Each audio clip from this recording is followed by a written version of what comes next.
आज gas cylinder 1200, आज नमक तेल का दाम पूछ लो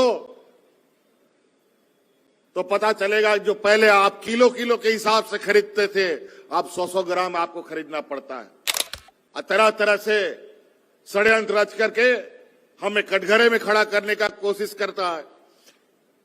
एजेंसियों के माध्यम से सरकार को बदनाम और छवि खराब करने का काम में लगा हुआ है कि हमारे विपक्ष लोग नोट करते करते थक जाएगा, लेकिन नोट नहीं कर पाएगा। इतना हम लोगों ने इन 4 सालों में काम किया है कि बोरा भर भर करके पेंशन का लोग आवेदन देता था, लेकिन आज डिबरी लगा करके ढूंढोगे तो बिना पेंशन का बूढ़ा बुजुर्ग गांव में नहीं मिलेगा। 850 किलोमीटर ग्रामीण सड़क की स्वीकृति हमने दिया है, जो लगभग 600 करोड़ रुपए का बनेगा। ये लोग व्यापारियों की वो जमात है कि पहले पैसा दो तब हम देंगे, और उसमें भी कितना देंगे उसका कोई ठिकाना नहीं।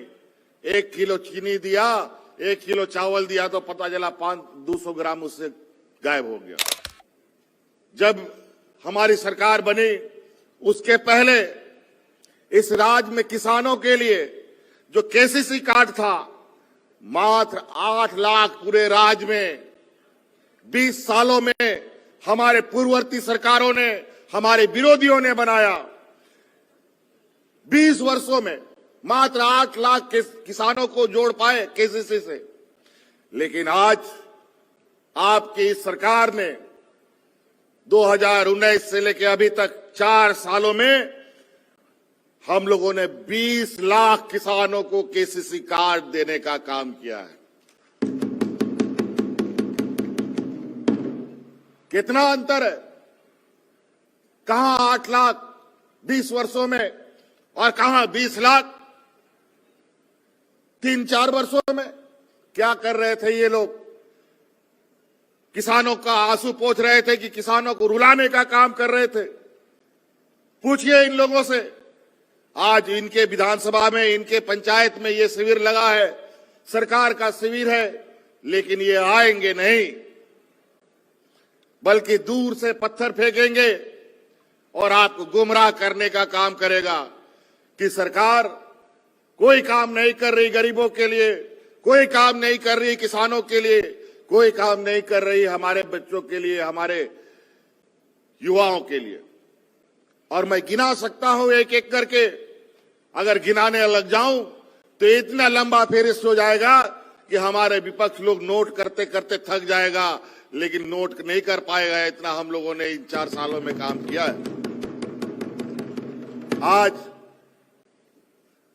हमारे गांव में पूरे राज्य का जो पिछड़ापन है, जो गरीबी है, जब ये राज अलग हुआ था, जब इस राज को पाने के लिए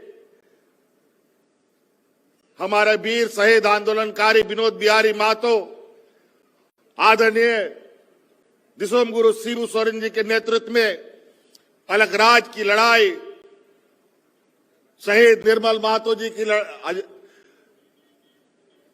शहादत का देन है कि ये राज हमें मिला। जब राज अलग हुआ तो राज का बजट सरप्लस बजट था, लेकिन 20 सालों तक में और अब तक ये सरकार घाटे का बजट पेश करती है। कहां चला गया पैसा? जब राज अलग हुआ था उस समय पैसा तो था, लेकिन अब पैसा कौन डगार गया? ये हमारे विपक्षियों ने 20 सालों में वो सारे पैसे डगार गए। और आज एक एक तिनका जोड़ जोड़ कर जो इस राज का मूल ताकत गांव में बसता है, 80% लोग हमारे गांव देहात में रहने वाले लोग हैं। आज उन गांव देहात को और कमजोर, गांव में रहने वाले लोगों को और भूखमरी के कगार पर पहुंचा दिया। जब सामान्य जीवन था, कोई कोरोना नहीं था, कोई महामारी नहीं था, कोई सुखाड़ नहीं था, उस समय हमारे विपक्षों की सरकारों के समय लोग हाथ में राशन कार्ड लेकर के भूख से मरा था। लेकिन कोरोना जैसा महामारी आया, सुखाड़ भी हमने देखी, और कोरोना में हम लोग हवा जहाज, ट्रेन और बस से ढो ढो करके मजदूरों को गांव गांव पहुंचाने का काम कर रहे थे। और उस कोरोना में भी, उस महामारी में भी हमने एक भी मजदूरों को यहां पर मरने नहीं दिया। लेकिन आज इस सभा में बहुत ऐसा लोग बैठा हुआ है जिसको स्वेटर का भी जरूरत नहीं पड़ता है। लेकिन 10-15 साल पहले यही वक्त होता था जब नवंबर जैसे पार नहीं होता था कि लोग मोटा मोटा स्वेटर पहन करके घूमना पड़ता था। जब बारिश का जरूरत होता है अब तो सूखा हो जाता है। जब धूप का, गर्मी का जरूरत पड़ता है तब ठंडा पड़ जाता है। अजीबोगरीब मौसम में बदलाव हो रहा है और इसका सीधा असर किसानों पर पड़ता है। और आज इसीलिए हम लोगों ने किसानों को और भी अलग तरीके से अपना खेती बाड़ी को बढ़ाने के लिए बिरसा हरित ग्राम योजना हम लोगों ने चलाया है, मुख्यमंत्री पशुधन योजना चलाया है, दीदी बाड़ी योजना चलाया है, अनेक कार्यक्रम हम लोगों ने चलाए हैं। आप इसके माध्यम से भी हमारे किसान स्वावलंबी और अपनी आर्थिक स्थिति को मजबूत कर सकते हैं। आपको बता दें कि पहले यहां पर मुख्यमंत्री पशुधन में गाय, बकरी, मुर्गी, भेड़, सुअर बटता था। अब इन जानवरों के अलावा भैंस का भी वितरण सरकार कर रही है। और तो और पहले जानवर ये लोग, हमारे पूर्ववर्ती सरकार बीमारू जानवर देते थे। कोई किसान को जानवर मिल जाता था, एक आध महीने में, 10 दिन में बेचारा मर जाता था। लेकिन अब जो भी जानवर आपको किसानों को मिलेगा वो बीमाकृत जानवर मिलेगा। गलती से कोई जानवर मर गया तो उसका पूरा पैसा बीमा कंपनी आपको देगी। रोटी, कपड़ा और मकान हर आदमी को जरूरत है। अमीर से अमीर, गरीब से गरीब, सबको रोटी, कपड़ा और मकान चाहिए। आपको हमने पहले भी कहा, सामान्य जीवन में हमारे विरोधियों ने इस राज्य में लोगों को अनाज के अभाव पे मरने पर मजबूर कर दिया। इस राज्य के 11 लाख गरीबों का राशन कार्ड डिलीट कर दिया था। लेकिन आपकी ये सरकार बनने के बाद हम लोगों ने 20 लाख हरा राशन कार्ड बनाकर गरीबों के बीच में बांटा है।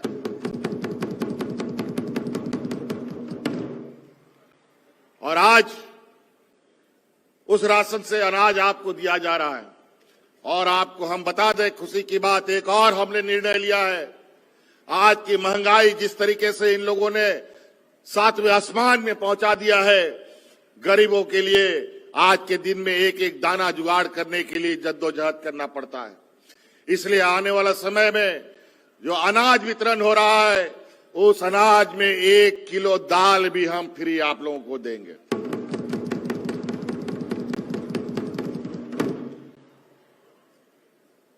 मकान की बात, अबुआ आवास का काउंटर देखिए, सबसे ज्यादा भीड़। लेकिन पेंशन का काउंटर जाके देखिए, 2-4 आदमी बेचारा वहां घूम रहा है। लेकिन वही पहले का समय था, 2019 के पहले, कि बोरा भर भर करके पेंशन का लोग आवेदन देता था। लेकिन आज डिबरी लगा करके ढूंढोगे तो बिना पेंशन का बूढ़ा बुजुर्ग गांव में नहीं मिलेगा। आज बेहतर शिक्षा के लिए हम लोग उत्कृष्ट विद्यालय बना रहे हैं। पहले चरण में 80 विद्यालय हम लोगों ने उत्कृष्ट बनाए।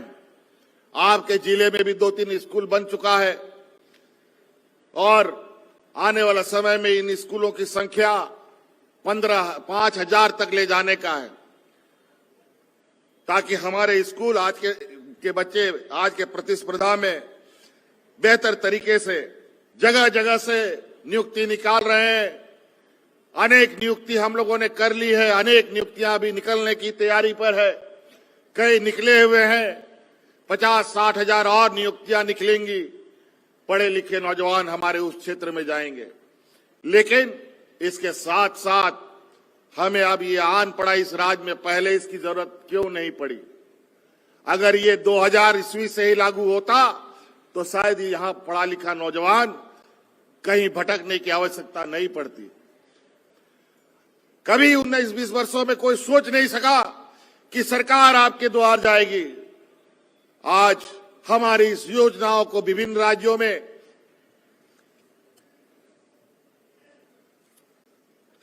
इसी के तर्ज पर चलाया जा रहा है योजना।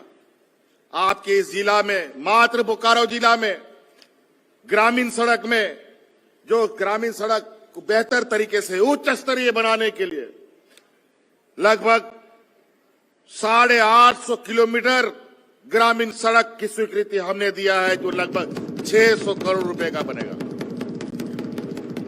और तो और पथ निर्माण विभाग से इस जिले में लगभग 200 किलोमीटर 500 करोड़ रुपया से बनेगा। आप वहीं जाकर के देख लीजिएगा। यहां पर पेंशन का आलम जाके बिहार में पता कर लीजिए, पेंशन 400 टका मिलता है।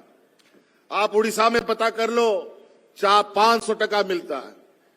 छत्तीसगढ़ में जाके देखिएगा 350 टका पेंशन लोगों को मिलता है, गरीबों को।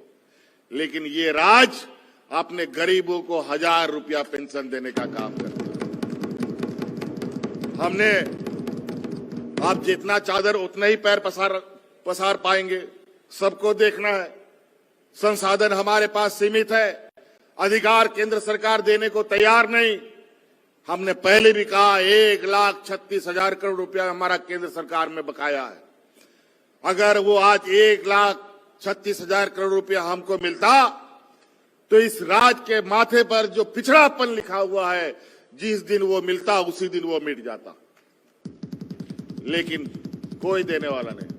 आज वो 1,36,000 करोड़ रुपया मिलता, जो 1,000 रुपया पेंशन दे रहे हैं वो हम 2,500 रुपया देते गरीबों को। आज वो 1,36,000 करोड़ रुपया मिलता तो जो गैस सिलेंडर आपको हमारे विपक्षों ने 1,200 रुपया खरीदने पर मजबूर कर दिया, वो हम 500 रुपया में आपको उपलब्ध कराते थे। लेकिन ये लोग देने वाले लोग नहीं है, ये लोग लेने वाले लोग हैं। ये लोग व्यापारियों की वो जमात है कि पहले पैसा दो तब हम देंगे, और उसमें भी कितना देंगे उसका कोई ठिकाना नहीं। 1 किलो चीनी दिया, 1 किलो चावल दिया तो पता चला 200 ग्राम उससे गायब हो गया। वही हाल होता है। ऐसा पॉकेट काटेंगे आपका कि आपका पॉकेट में जैसा पानी का टपकना होता है, वैसे धीरे धीरे करके पूरा जेब का पैसा निकल जाता है।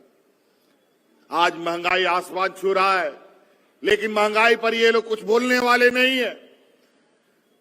आज गैस सिलेंडर 1,200, आज नमक तेल का दाम पूछ लो तो पता चलेगा। जो पहले आप किलो के हिसाब से खरीदते थे, अब 100 ग्राम आपको खरीदना पड़ता है। ये हालत है आज महंगाई का। और जब महंगाई बढ़ती है तो सरकारी दुकान खोल करके लोगों को लाइन में लगा देता है आलू प्याज नमक तेल खरीदने के लिए। नमक भी आज 150 रुपया से कम किलो नहीं आता है। एक समय ऐसा भी झारखंड जैसे राज्य ने देखा है, गांव देहात शहर सभी जगह जो भी दुकानदार होता था सब अनाज को जरूर ताला में लगा के रख देता था, लेकिन नमक का बोरा दुकान के बाहर पड़ा रहता था, कोई पूछने वाला नहीं था। लेकिन आज 1 किलो नमक बाहर रख करके दिखाओ तो समझ में आ जाएगा। यह स्थिति है। रोजगार के नाम पर तो जो आलम है, तरह तरह से षड्यंत्र रच करके हमें कटघरे में खड़ा करने का कोशिश करता है। एजेंसियों के माध्यम से सरकार को बदनाम और छवि खराब करने का काम में लगा हुआ है। और सरकार गांव गांव आपके आंसू पोंछने का काम कर रहा है। TheFollowUp.in.